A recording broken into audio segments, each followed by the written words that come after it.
Excellers, j'espère que vous allez tous bien, que vous avez la pêche. Aujourd'hui, vidéo qui va être consacrée à l'établissement d'état financier à partir d'une balance générale.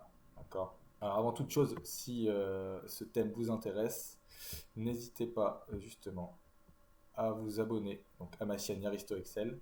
Je fais des vidéos où je vulgarise des concepts sur Excel notamment. Merci par avance à ceux qui s'abonneront, laisseront un commentaire ou likeront la vidéo. On va partir d'une feuille où un client nous a fourni une balance comptable comme celle-ci, d'accord. Donc on va avoir le numéro de compte avec les totaux par classe d'actifs, d'accord. Alors, il faut quand même avoir un minimum de base en comptabilité pour comprendre tout ça, sachant que des classes catégorisées 1 à 5 font partie du bilan et les comptes de classe 6 et 7 font partie du compte de résultat. Jusque là, on est OK. On va avoir un débit et un crédit, d'accord. Il faut connaître aussi l'importance du débit et crédit.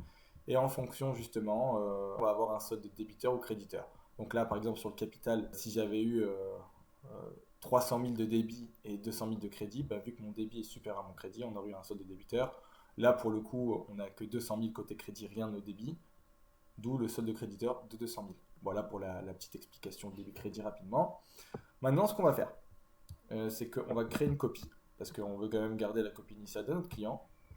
Donc, on va créer la copie. C'est sur cette feuille-là qu'on va réaliser justement toutes les modifications, préparer l'état financier via des tableaux croisés dynamiques. Donc, la première chose que je vais faire, c'est que je vais supprimer tous les totaux. Donc, pour ce faire, les totaux ils sont en ligne. Et je vais cliquer sur tous ces totaux. Donc j'appuie sur la touche contrôle à chaque fois que je me mets sur une ligne. Une fois que j'ai sélectionné toutes les lignes que je veux supprimer, il y a un raccourci qui nous permet d'aller vite. Donc on appuie sur Alt, L, US comme United States et D pour supprimer les lignes. Et vous voyez, ça m'a supprimé toutes les lignes de Toto. Donc je vois bien que j'ai que des comptes ici. Voilà. Donc là, c'est la première des choses à faire. On va faire un petit peu de mise en forme rapide. Donc, voilà, on va mettre en gras. On va centrer. Donc, je fais ça avec des petits shortcuts que vous pouvez utiliser avec Alt. Donc, par exemple, pour centrer, on va faire Alt L GC. Ensuite, on va mettre une bordure inférieure. Donc, Alt L BBO. OK. Maintenant, on va changer les coloris. Alt L H1. Et là, on choisit notre couleur. Et ensuite, je mets tout ça en blanc. Donc, Alt L, Géo, blanc. OK. Ça, c'est bon. Maintenant, on va faire séparateur de milliers pour tous les chiffres. OK. Donc, Alt L, SS. Alt L, 9. Ça, c'est pour enlever les décimales. Alt L, 9. Voilà. J'ai 0 décimales, que des chiffres. On va effacer la partie solde débiteur. Qui est ici. On va faire une fonction si qui va nous permettre, sait-on jamais, si on reçoit, on doit ajouter des choses. Alors c'est pas notre travail, mais ça je vous donne ça juste en petits tips. Ça vous permet justement d'avoir quelque chose d'automatique. Solde débiteur, c'est débiteur si le débit moins le crédit est supérieur à 0. Voilà, ça c'est le postulat de base. Donc si le débit moins le crédit est supérieur à 0, alors donc on faudra prendre débit moins crédit. Sinon, rien.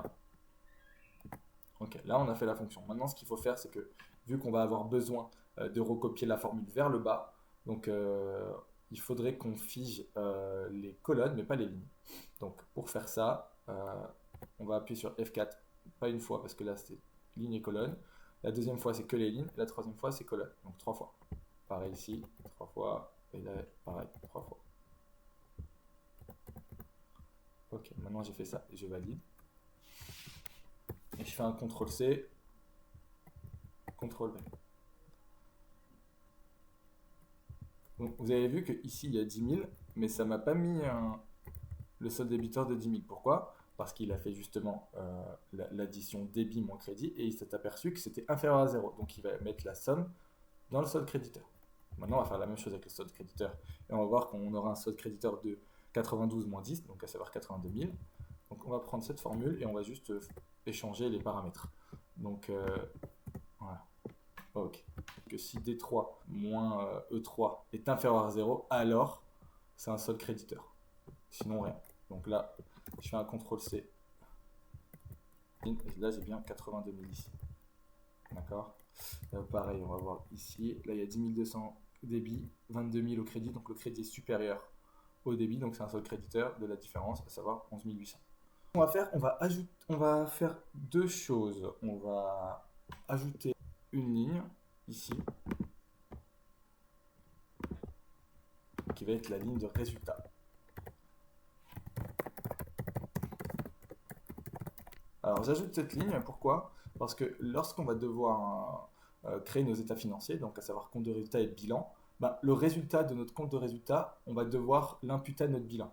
Donc concrètement, comment ça se caractérise? Si on a un résultat positif dans notre compte de résultat, donc un bénéfice, donc ça sera créditeur, et dans le cas contraire, si c'est une perte, ça sera débiteur. Donc maintenant, je vais ajouter deux colonnes.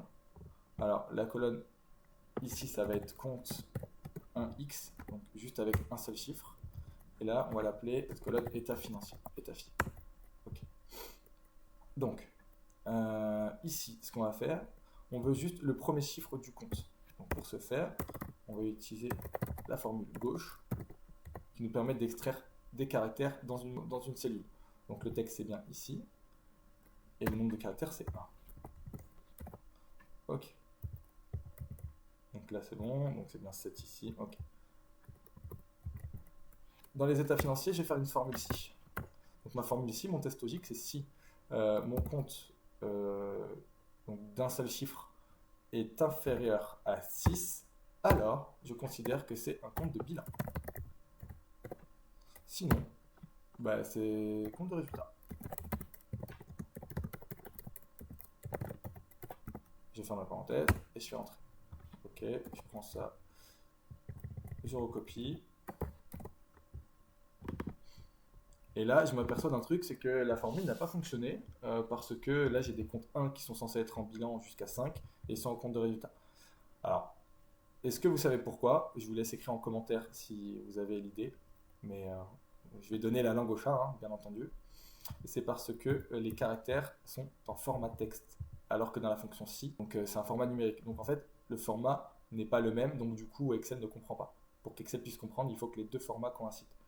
Pour faire ça, on va devoir converger notre texte vers du numérique. Et pour cela, il y a une fonction qui s'appelle CNUM. Voilà, et qui convertit une chaîne textuelle représentant un nombre en un nombre. Donc on va utiliser ça, et on va fermer la parenthèse de l'autre côté. Et là, vous voyez tout de suite que ça a marché parce qu'on a du numérique avec du numérique dans la fonction ci. Là, ce que je vais faire, c'est que je prends tous les éléments, et boum. Voilà. Donc je sais que tout ça, c'est mes comptes de bilan. Donc on va les mettre d'une couleur. Ici, on va les mettre comme ça. Et les comptes de résultats, ici, on va les mettre d'une autre couleur. Voilà. Ok. Nickel. Voilà. Donc là, on a mis en forme justement la balance pour nous permettre de réaliser justement les états financiers. On va prendre toutes les données qui sont ici. On va faire, alors soit on peut cliquer dans l'insertion TCD, mais moi j'essaye de faire en sorte de ne pas toucher à la souris, donc j'utilise que les raccourcis clavier. Donc ça va être Alt, S, V1. Et à partir du tableau d'une page, c'est T. Et là, on clique sur Entrée, on lit bien, donc c'est dans une nouvelle feuille de calcul, on a bien toutes les données. Ok. Moi, le quadrillage, je supporte pas, donc je vais l'enlever. Alors, quadrillage, donc c'est mise en page. Et là, c'est E accent grave F pour l'enlever. Ok. Donc là, on va récupérer les états financiers. Donc on a le bilan et le compte de résultat. Et on va prendre les libellés. On va devoir justement créer les rubriques par nous-mêmes. Donc c'est pour ça que c'est important de connaître un minimum ce qu'il y a en actif, ce qu'il y a en passif. Deux niveaux de granularité. Alors, d'abord, je vais retravailler tout ça et les mettre en fonction du moins liquide au plus liquide dans mon bilan.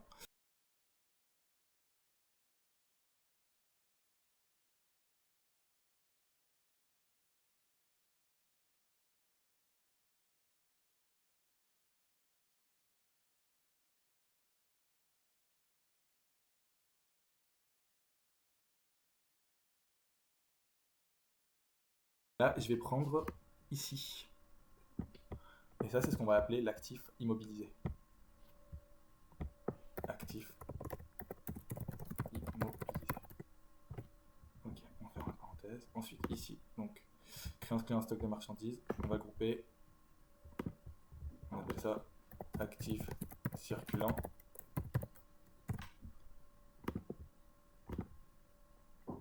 Banque et caisse. Ça, j'appelle ça disponibilité. Disponibilité. Boum. Donc, le capitaux propre et dans les capitaux propres, il y a le capital social. Voilà. Ok, et tout le reste, c'est ce qu'on appelle les dettes.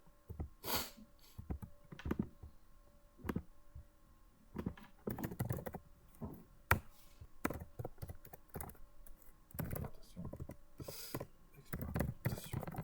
Ok. Ici, là, on a produit d'exploitation. Et là, on a produit financier. Ok. On va faire un autre arbre, donc niveau de granularité supérieur. Donc on va rassembler tous les actifs d'un côté et tous les passifs de l'autre pour le bilan, et tous les produits et toutes les charges de l'autre. Donc ici pareil, on va prendre ces trois-là, on va dire que, on va le grouper, on va dire que ça c'est l'actif, tout simplement. Et capitaux propres plus dette, ça c'est le passif. Voilà. Ok. Ici, donc hop, grouper, on appelle ça produit. Ok. Et ça, charge. Nickel. Donc là, on a bien notre arbre. Donc bilan, compte de résultat. Donc ce qu'on va faire, c'est que on va copier-coller ça pour avoir un côté bilan, un côté compte de résultat. Donc dans notre bilan, on a actif passif. Dans notre actif, on a actif omisé, actif circulant, disponibilité. Dans notre passif, capitaux propres et dettes. Si je veux rentrer dans nos actifs circulants, j'ai mes stocks de marchandises et mes créances clients. Ok, parfait. Compte de résultat, on a charge et produits. Donc moi, je vais mettre les produits devant. Je préfère. Chiffre d'affaires, c'est devant. Donc les produits d'exploitation, produits financiers et les charges d'exploitation. Donc dans mes produits d'exploitation, normalement, j'ai mes ventes de marchandises qui sont affichées.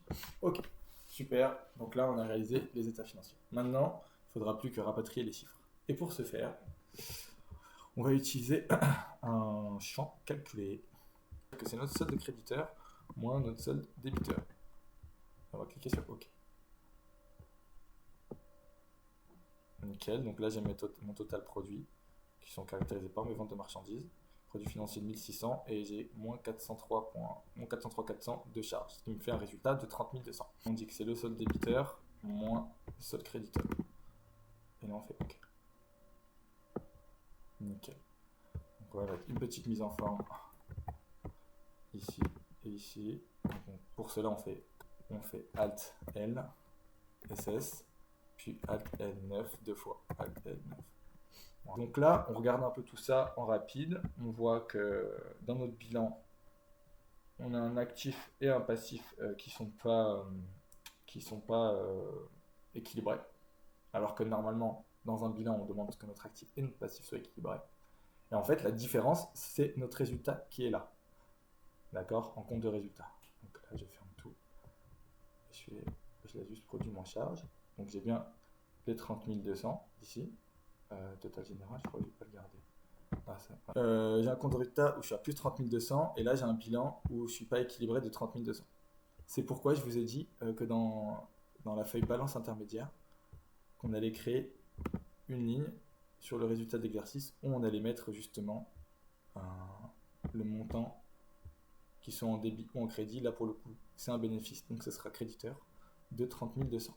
Donc, je vais mettre 30 200 ici, et là, je vais cliquer ici, hop. Voilà, ce qui me fait un seul créditeur de 30 200. Là, si j'avais eu 10 000, j'aurais 20 200. Ok.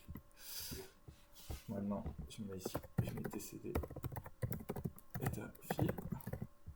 Là, tout ce que je vais avoir à faire, je vais cliquer sur le tableau croisé dynamique et je vais actualiser.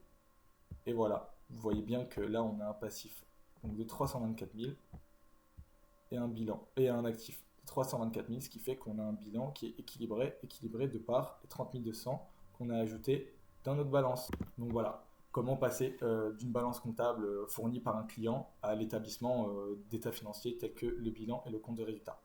Merci à tous d'avoir suivi ma vidéo. Si cette vidéo vous a plu, n'hésitez pas justement à lâcher un commentaire, de donner d'autres idées de thèmes que je pourrais éventuellement aborder et de partager la vidéo ainsi que de vous abonner, ce qui est très important par rapport à mon référencement sur YouTube.